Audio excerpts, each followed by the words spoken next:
enseñanza, también enseñó en parábolas para complicar las cosas. Utilizó las parábolas no solo para revelar, sino también para ocultar. Mire lo que él dijo en Mateo 13:11.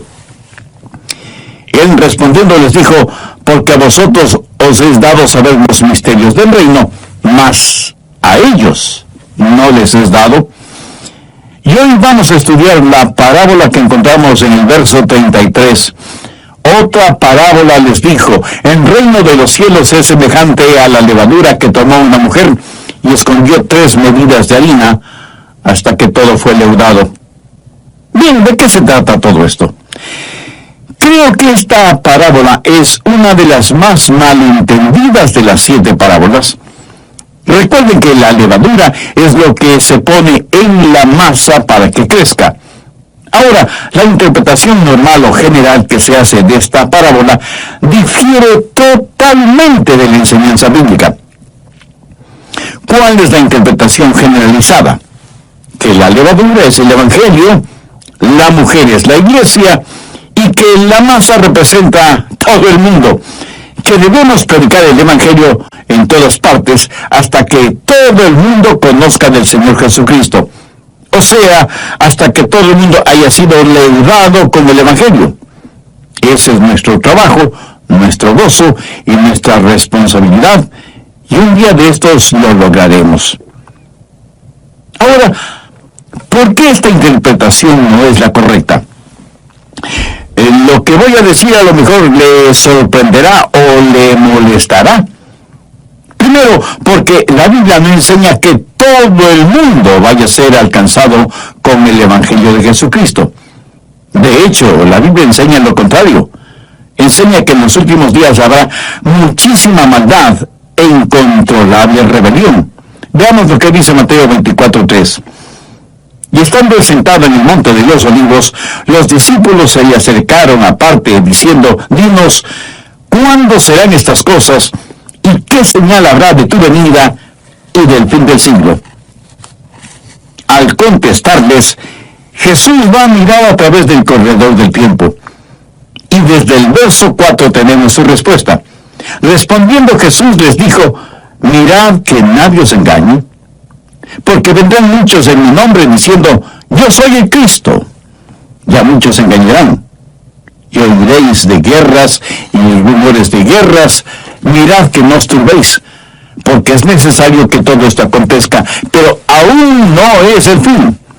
Porque se levantará nación contra nación y reino contra reino, y habrá pestes y hambre y terremotos en diferentes lugares, y todo esto será principio de dolores.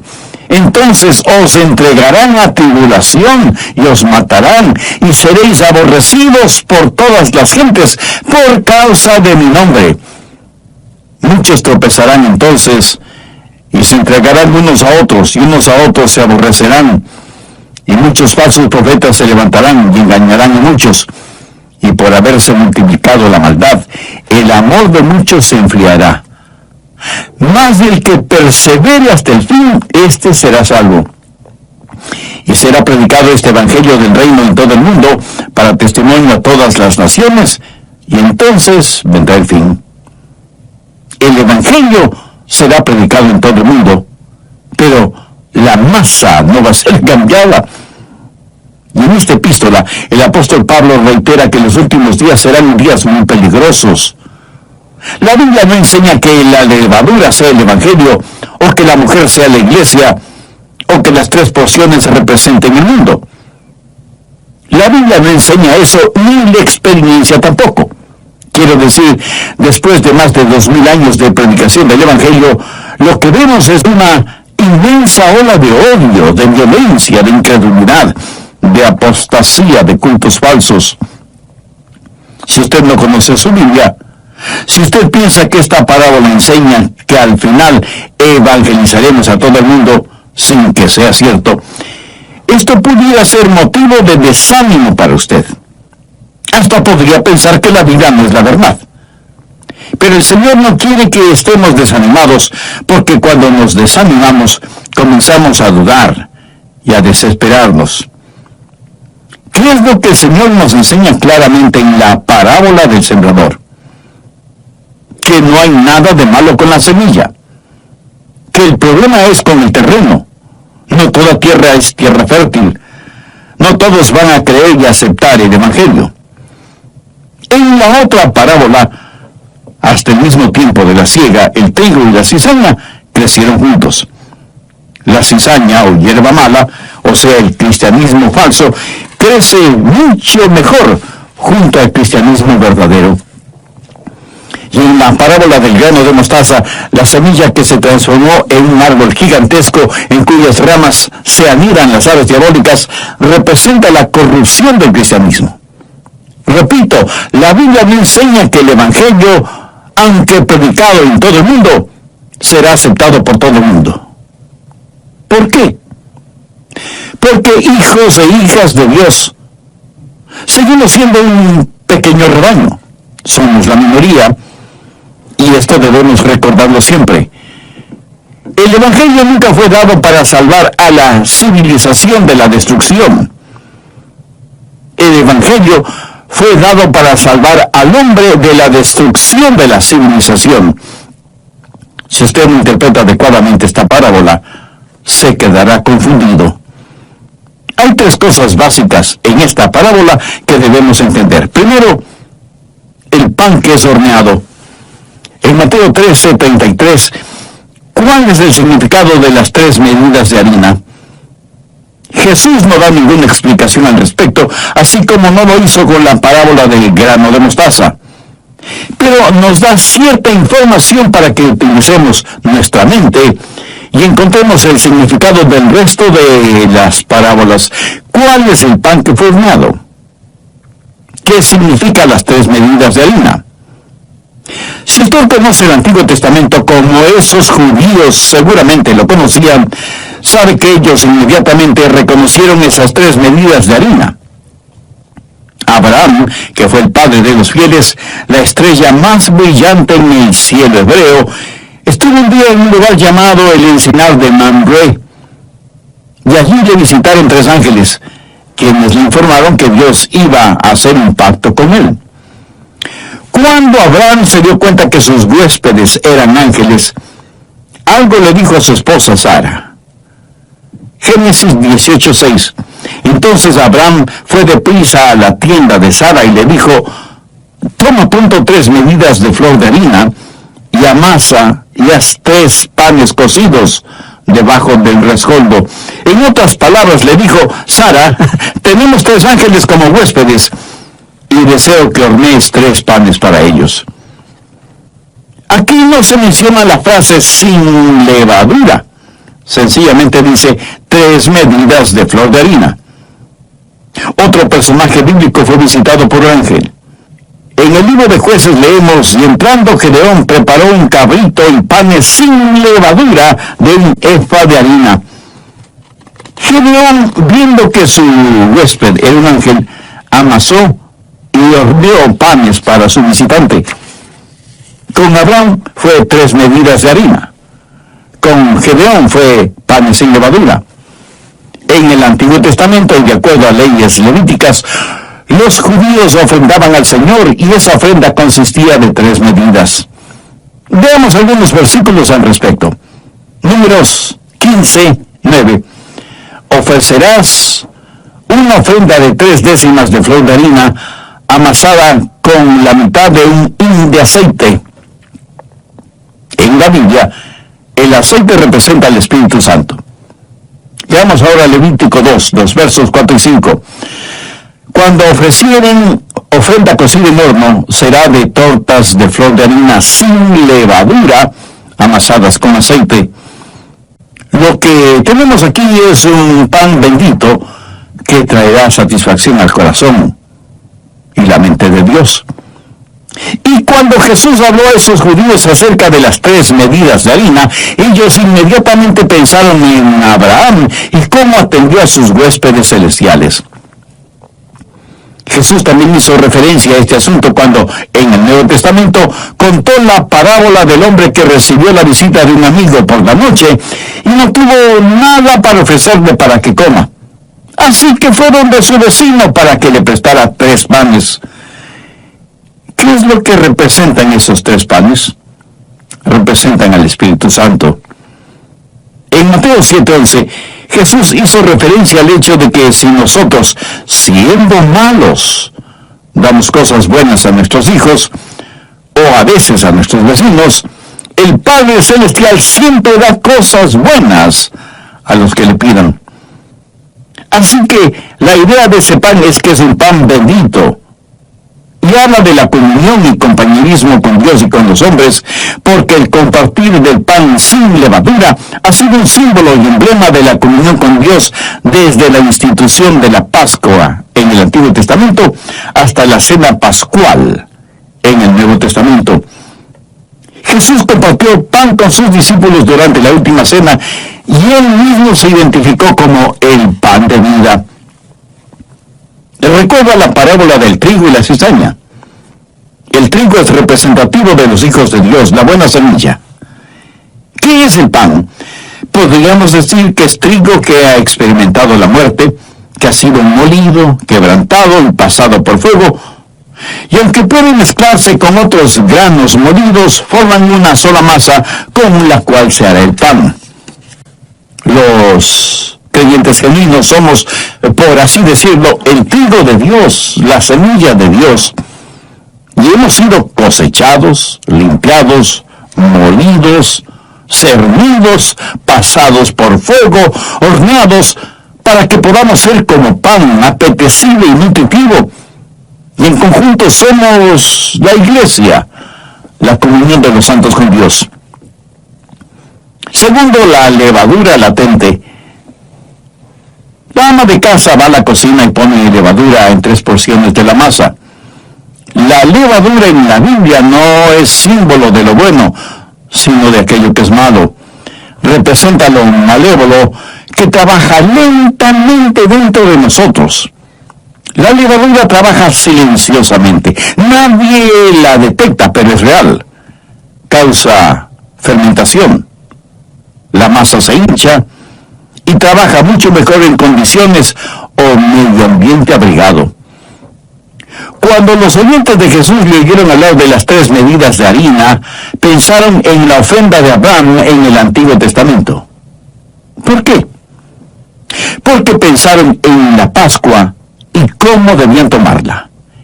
Éxodo 12:8 dice, y aquella noche comerán la carne asada al fuego y panes sin levadura. ¿Lo ven? Comer la carne con panes sin levadura. ¿Por qué panes sin levadura? Porque la levadura simboliza lo maléfico. De hecho, desde ese tiempo comenzó un ritual antes de celebrar la fiesta de la Pascua. En el hogar, las madres eliminaban toda la levadura que encontraban y los hijos les ayudaban en esta tarea. No debía haber ni una sola pizca de levadura en la casa. Veamos Levítico 2, los versos 4 y 5. Cuando ofrecieres ofrenda cocida en horno, será de tortas de flor de harina sin levadura amasada con aceite, y hojaldres sin levadura untadas con aceite. Mas si ofrecieres ofrenda de sartén, será de flor de harina sin levadura amasada con aceite.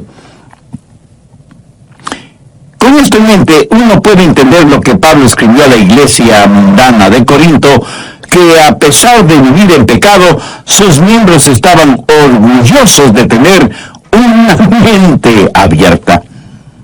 Busque 1 Corintios 5, los versos 6 y 8. No es buena vuestra jactancia. ¿No sabéis que un poco de levadura leuda toda la masa? Limpiaos pues de la vieja levadura para que seáis nueva masa sin levadura, como sois. Porque nuestra Pascua, que es Cristo, ya fue sacrificado por nosotros. Así que celebremos la fiesta no con la vieja levadura, ni con la levadura de malicia y de maldad, sino con panes sin levadura, de sinceridad y de verdad. El pan sin levadura representa sinceridad y verdad. La levadura espiritual nos envanece, nos vuelve jactanciosos. Por el contrario, La presencia de Cristo, el pan de vida, en nosotros, nos hace humildes. Personalmente creo que cada vez que en la Biblia se hace referencia a la levadura, esa levadura es un emblema del pecado. Pero hay un par de instancias en donde la levadura no es sinónimo de lo diabólico, sino de lo bueno. Veamos Amós 4, los versos 4 y 5. Id a Betel y prevaricad, aumentad en Gilgal la rebelión, y traed de mañana vuestros sacrificios y vuestros diezmos cada 3 días, y ofreced sacrificios de alabanza con pan leudado, y proclamad, publicad ofrendas voluntarias, pues que así lo queréis, hijos de Israel, dice Jehová el Señor. Y alguien me dirá, pastor, ahí dice que hay que ofrecer sacrificios de alabanza con panes con levadura. Cierto, así lo dice. Pero aquí el profeta está hablando irónicamente, sarcásticamente. Les está diciendo a estos judíos mundanos que trataban de tener un pie en el mundo y otro pie en el servicio a Dios. Les dice que vayan a Betel a seguir prevaricando, que vayan a Gilgal a seguir con sus rebeliones y transgresiones, que ofrezcan sus sacrificios de alabanza con panes leudados. En otras palabras, el profeta les dice que son unos hipócritas, porque todo lo que estaban haciendo era pecado. Cuando usted no entiende eso, mi amigo, el pan horneado sin levadura es santo, y el pan amasado con levadura es malo, y corrompe aquello que es maravilloso y santo. Y Jesús nos previene contra la levadura. Vamos a Mateo 16:11. ¿Cómo es que no entendéis que no fue por el pan que os dije que os guardaseis de la levadura de los fariseos y de los saduceos? ¿Quiénes eran los fariseos? Eran hombres muy religiosos. Tenían sus mentes llenas de escrituras, pero su corazón lleno de pecado. Su religión era externa, no interna. Tenían una profesión, pero ninguna posesión. Tenían leyes y mandamientos, pero no tenían vida. Y en Mateo 23:13, Jesús los describe de la siguiente manera: mas ay de vosotros, escribas y fariseos, hipócritas, porque cerráis el reino de los cielos delante de los hombres, pues ni entráis vosotros, ni dejáis entrar a los que están entrando. Ellos pretendían ser porteros, pero más bien eran piedra de tropiezo. Pretendían ser intercesores, pero no eran más que extorsionadores. Pretendían convertir, pero lo que hacían era corromper. Cada uno de sus convertidos estaba doblemente condenado, porque como legalistas nunca habían nacido de nuevo y como religiosos no veían la necesidad de Jesús. Las personas más duras de convencer y alcanzar para Cristo son las que se autojustifican y son súper religiosas. ¿Y qué de usted, un amigo? Es un legalista religioso que piensa que no necesita a Cristo. Entonces es cuando más necesita a Cristo para que sea su Salvador y su Señor. Ahí donde usted está, este mismo momento, arrepiéntase de sus pecados y por fe, déle la bienvenida a Cristo en su corazón. Él murió por usted en la cruz para perdonarle, limpiarle y sanarle espiritualmente. Pídale que le ayude a ser un instrumento útil y de bendición en sus manos, y de gracias a Dios, en el nombre de Jesús.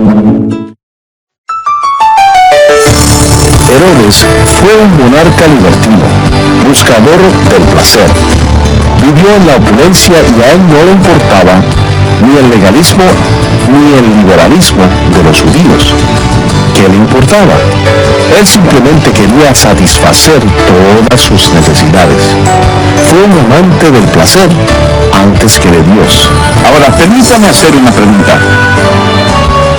El legalismo, el liberalismo y el libertinaje no son las cosas con las cuales Satanás ha inyectado a la iglesia en nuestros días. Estas son las cosas contra las cuales Jesús advirtió. Y cuando él enseñó acerca de la mujer que puso levadura en 3 porciones de la masa, también enseñó, para que no haya ninguna confusión ni malentendido, cuál es el significado de la levadura. Y Pablo dice que hay que erradicar esa levadura de la iglesia, porque solo un poquito de levadura llega a contaminar, a corromper, a dañar toda la masa. Se dice que los malos hábitos corrompen las buenas costumbres, y es verdad. Tristemente hay que reconocer que somos más propensos a imitar lo malo que vemos que a practicar lo bueno que se nos enseña. Bienvenidos a El Amor que Vale. Soy Andrés García Vigio. Hoy, en la voz del pastor Lenín de Llanón, el doctor Adrian Rogers finaliza su mensaje, El extraño caso de la mujer furtiva. Por favor, abra su Biblia en el Evangelio de Mateo, capítulo 23, desde el versículo 1. Entonces Jesús habló a la gente y a sus discípulos diciendo: en la cátedra de Moisés se sientan los escribas y los fariseos. Así que todo lo que os digan que guardéis, guardadlo y hacedlo. Mas no hagáis conforme a sus obras, porque ellos dicen y no hacen. Porque atan cargas pesadas y difíciles de llevar y las ponen sobre los hombros de los hombres, pero ellos ni con un dedo quieren moverlas. Antes hacen todas sus obras para ser vistos por los hombres, pues ensanchan sus filacterias y extienden los flecos de sus mantos, llaman los primeros asientos en las cenas y las primeras sillas en las sinagogas y las salutaciones en las plazas, y que los hombres les llamen Rabí, Rabí. Pero vosotros no queráis que os llamen Rabí, porque uno es vuestro Maestro, el Cristo, y todos vosotros sois hermanos. Y no llaméis Padre vuestro a nadie en la tierra, porque uno es vuestro Padre, el que está en los cielos. Ni seáis llamados maestros, porque uno es vuestro Maestro, el Cristo. El que es mayor de vosotros, sea vuestro siervo. Escribas y fariseos pretendían ser guías, pero eran ciegos. Aparentaban ser ofrendadores, pero eran aprovechadores. Mire lo que dicen los versos 23 y 24. ¡Ay de vosotros, escribas y fariseos hipócritas! Porque diezmáis la menta y el eneldo y el comino, y dejáis lo más importante de la ley, la justicia, la misericordia y la fe. Esto era necesario hacer sin dejar de hacer aquello. Guías ciegos, que coláis el mosquito y tragáis el camello. Pretendían ser limpios y puros, pero estaban llenos de inmundicia y suciedad. Por eso Jesús les dijo desde el verso 25, ¡ay de vosotros, escribas y fariseos hipócritas! Porque limpiáis lo de afuera del vaso y del plato, pero por dentro estáis llenos de robo y de injusticia. Fariseos ciegos, limpien primero lo de dentro del vaso y del plato, para que también lo de fuera sea limpio. ¡Ay de vosotros, escribas y fariseos hipócritas! Porque sois semejantes a sepulcros blanqueados que por fuera, a la verdad, se muestran hermosos, mas por dentro están llenos de huesos de muertos y de toda inmundicia. Así también vosotros por fuera, a la verdad, os mostráis justos a los hombres, pero por dentro estáis llenos de hipocresía e iniquidad. Los escribas y fariseos eran todo lo contrario de lo que exigían a los demás que fueran. Querían que los demás fueran limpios, pero ellos eran completamente sucios, no de suciedad física, por falta de higiene personal o por falta de agua, sino que eran sucios en su corazón, en su mente. Irónicamente, hasta podían derramar lágrimas con los familiares de una persona a la que ellos mismos habían ordenado matar. Veamos las palabras de Jesús en los versos del 29 al 32. ¡Ay de vosotros, escribas y fariseos, hipócritas! Porque edificáis los sepulcros de los profetas y adornáis los monumentos de los justos, y decís: si hubiésemos vivido en los días de nuestros padres, no hubiéramos sido cómplices en la sangre de los profetas. Así que dais testimonio contra vosotros mismos de que sois hijos de aquellos que mataron a los profetas. Vosotros también llenad la medida de vuestros padres. Amigo, bien podría pasar mucho tiempo solo citando lo que Jesús dijo sobre los escribas y los fariseos. Expresiones muy duras, por cierto. Hipócritas, impuros, impíos, falsos, injustos, sepulcros blanqueados, generación de víboras. ¿Ha notado que nunca pudieron refutar sus acusaciones? No pudieron hacerlo porque todo lo que les dijo el Señor era cierto. Y la verdad siempre duele. No en vano le odiaron hasta el punto de planificar religiosa y políticamente la muerte de Jesús. Entiende ahora lo que es la levadura. Y Jesús nos previene contra la levadura de los fariseos. ¿Cuál fue esa levadura de los fariseos? El legalismo. ¿Cuál fue la levadura de los escribas? El liberalismo. El legalismo y el liberalismo, usted siempre los encontrará en las religiones falsas. Anota el margen Hechos 23:8. Porque los saduceos dicen que no hay resurrección, pero los fariseos afirman estas cosas. Los fariseos eran los fundamentalistas de su tiempo, y los saduceos eran los liberales, pero ninguno de ellos tenía el verdadero Espíritu de Dios en sus corazones. Los saduceos decían: nosotros no creemos en tonterías como ángeles, o espíritus, o la resurrección. Ellos se creían demasiado sofisticados, y Jesús advirtió contra ellos, porque no solo el legalismo, sino también el liberalismo penetraría con su levadura el pan que representa la iglesia y el cuerpo de Cristo, y ambas cosas son mortales para el espíritu. ¿Sabe lo que es teológicamente un liberal? Veamos Mateo 22 desde el verso 23. Aquel día vinieron a él los saduceos que dicen que no hay resurrección, y le preguntaron diciendo: si alguno muriere sin hijos, su hermano se casará con su mujer, y levantará descendencia a su hermano. Hubo pues entre nosotros 7 hermanos, el primero se casó y murió, y no teniendo descendencia, dejó su mujer a su hermano. De la misma manera también el segundo y el tercero hasta el séptimo. Y después de todos murió también la mujer. En la resurrección, pues, ¿de cuál de los 7 será ella mujer, ya que todos la tuvieron? Entonces, respondiendo Jesús les dijo: erráis, ignorando las Escrituras y el poder de Dios. Y aquí viene la condición para ser teológicamente un liberal. Ponga atención, porque esto es muy importante. Erráis, ignorando las Escrituras y el poder de Dios. ¿Por qué estaban equivocados estos fariseos? Sencillamente porque no entendían ni las Escrituras ni el poder de Dios. Por eso Jesús advierte contra el liberalismo. Pero hay otra clase de levadura contra la cual también advierte Jesús. Vayamos a Marcos 8:15. Y él les mandó diciendo: mirad, guardaos de la levadura de los fariseos y de la levadura de Herodes. ¿Cuál era la levadura de los fariseos? ¿Cuál la levadura de Herodes? Fue el legalismo. La levadura de los saduceos era el liberalismo.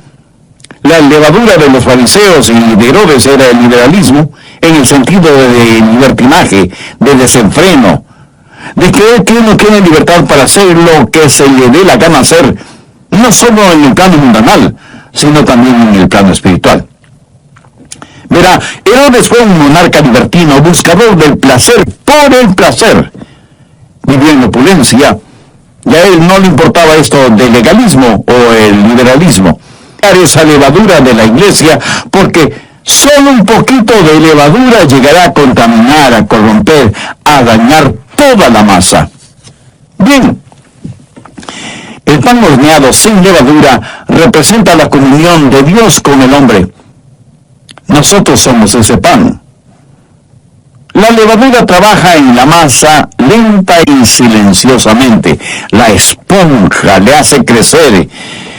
Y hoy en día tenemos iglesias infladas de legalismo, de liberalismo, de libertinaje, jactándose de su libertinaje y arrogantes en su pecado. Tercero, la mujer furtiva. De acuerdo a la parábola, aquí tenemos a una mujer que puso levadura en 3 porciones de la masa. Notemos lo que ella hizo. Volvamos a Mateo 13:33.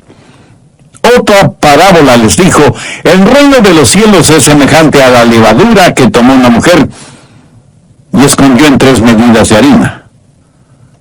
Mi amigo, esto no fue hecho accidentalmente, sino furtiva y deliberadamente. Quiero decir, ella sabía exactamente lo que estaba haciendo y lo hizo voluntariamente. Note que externamente no hay nadie que le presione para que lo haga. Fue un acto deliberado de su parte. Pero Satanás sabía lo que ella estaba haciendo, porque él mismo internamente le estaba empujando a hacerlo. Satanás, por medio de ella, estaba cometiendo un acto de sabotaje contra la obra de Dios. Y este acto no solo fue deliberado, sino también engañoso. Jesús dijo que la mujer escondió la levadura en la masa. O sea que esto ella no lo hizo abiertamente, sino en secreto, sigilosamente, furtivamente. Jesús nada lo hizo en secreto. Y nosotros tampoco debemos hacerlo. No debemos esconder el Evangelio, ni debemos esponjarlo, ni tratar de hacerlo crecer por medios ilícitos o ficticios. Sí, debemos hacer conocer el Evangelio por todos los medios posibles, pero honestamente, sin la levadura del engaño. Esa mujer realizó un acto deliberado, engañoso, diabólico, y no se necesita mucho para ver el poder de Satanás detrás de esa sutil levadura que, aunque hace crecer la masa, la hace crecer por medio de la corrupción. Y estoy seguro que alguien me preguntará: pastor, ¿por qué es que la mujer escondió la levadura en la masa? Bueno, le aseguro que esto nada tiene que ver con una actitud machista de parte de Jesús. Pero permítanme explicárselo brevemente. La iglesia, la novia de Cristo, pues obviamente se la identifica como una mujer. Y como usted bien lo sabe, y yo lo estoy mencionando siempre, nosotros, hijos e hijas de Dios, somos la iglesia, o sea, la novia de Cristo. Todas ustedes, amigas que me oyen, seguramente están cansadas de todas las referencias masculinas en la Biblia, ¿verdad? Pero escúcheme con atención. La más extraordinaria referencia, la más noble referencia en toda la humanidad es que somos la novia. La iglesia es la novia de Cristo. Pero aquí surge lo que parecería ser un problema. No habla la Biblia de una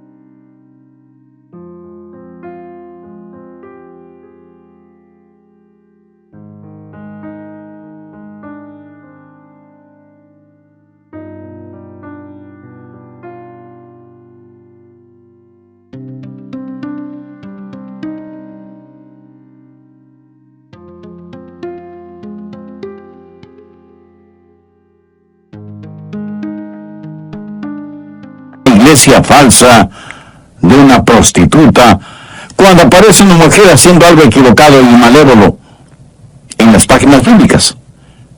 Por ejemplo, en Apocalipsis 2:20 leemos: pero tengo unas pocas cosas contra ti, que toleras que esa mujer Jezabel, que se dice profetiza, enseñe y seduzca a mis siervos a fornicar y a comer cosas sacrificadas a los ídolos.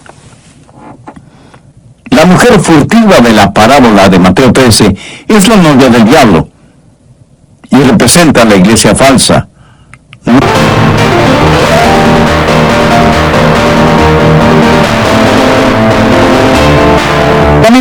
Que visite la cocina de la iglesia y vea quién es en ella.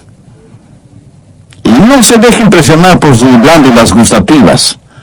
Vea los ingredientes con los cuales se prepara la comida. Y esté advertido, atento, preparado para que no le den gato por liebre. El diablo no tiene solo una manera de trabajar. Recuerda la parábola del sembrador. ¿Cómo trabajó el diablo en esa parábola? Pues robándose la semilla. ¿Cómo trabajó en la parábola del trigo y la cizaña? Imitando la semilla del trigo. ¿Cómo trabajó en la parábola del grano de mostaza? Corrompiendo la semilla. ¿Cómo trabaja en la parábola de la levadura? Infiltrándose en la iglesia. Y lo que el Señor Jesús está haciendo es mostrándonos qué es lo que va a suceder. Y estas parábolas abarcan el tiempo desde los días cuando Jesús sembró las semillas hasta el final del día del juicio, cuando la semilla caerá en buena tierra y dará su fruto, y el trigo será separado de la cizaña. Son parábolas y palabras de Jesús advirtiéndonos sobre estas cosas. En posteriores programas estudiaremos las otras parábolas, la del tesoro escondido, la de la perla de gran precio, la parábola de la red, la de los tesoros nuevos y viejos, etc.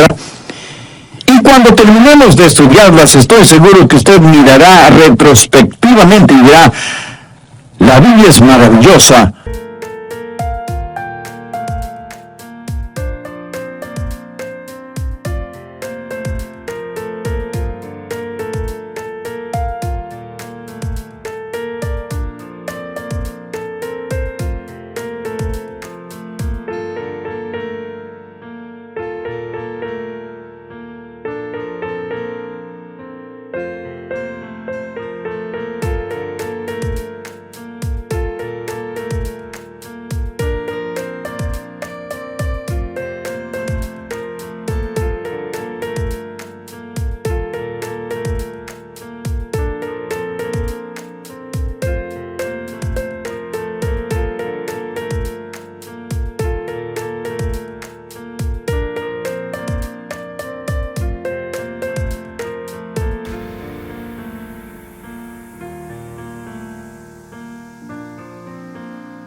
Todo sucedió, sucede y sucederá como Dios ha dicho.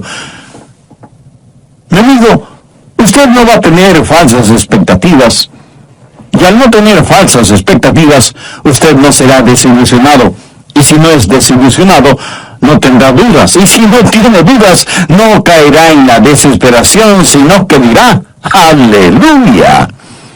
Porque el mismo Dios que nos ha enseñado estas cosas es el mismo Dios que nos enseña que hay una iglesia genuina, verdadera, y el mismo Señor Jesucristo, al referirse a ella, dijo, edificaré mi iglesia y las puertas del Hades no prevalecerán contra ella.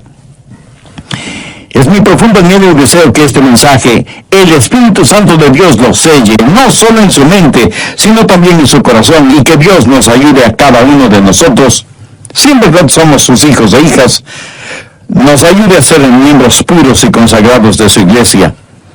Que desterremos de nosotros todo indicio de levadura diabólica.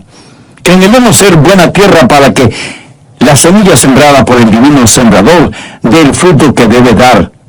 Que seamos trigo dispuesto a ser quebrantado, molido, cernido, horneado al fuego, para que toda la masa se fusione y se queme todo rastro de levadura. Que seamos individual y colectivamente para la honra y la gloria de Dios. Ahora lo que acabo de decir no tendrá ningún sentido para usted si es que no tiene una relación personal con Dios por medio del Señor Jesucristo. ¿No le gustaría hacer esa decisión espiritual ahora mismo? no sabe cómo hacerlo.